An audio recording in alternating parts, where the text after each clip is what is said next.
Daniela Regina, é isso aí. Faço o que quero e pronto. Realmente não lesa ninguém. Meu direito é o meu querer.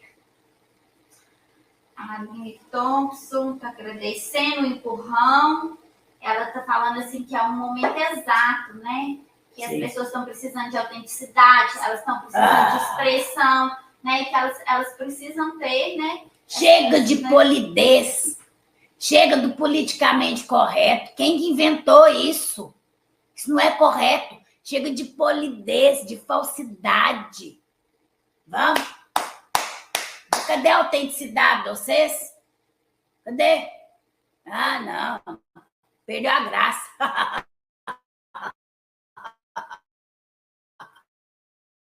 Perdeu a graça. Bruno, verdade. Eu sim fico corado quando realizo minhas vontades, mesmo que essas vontades sejam julgadas com mais maus olhos por mim e pela sociedade de acordo com os padrões impostos. O que é padrão, meu povo? Padrão é um negócio que estaciona.